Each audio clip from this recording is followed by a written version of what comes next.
If you are looking for a way to measure the level of peace within you and your harmony with the flow of life, come with me.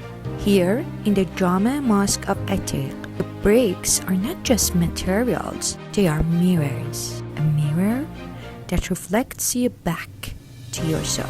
You stand in a place that cushions you without saying a single word. What do you feel? Peace and lightness, or pressure and confinement? Which one are you? A fish in the ocean or a bird in a cage?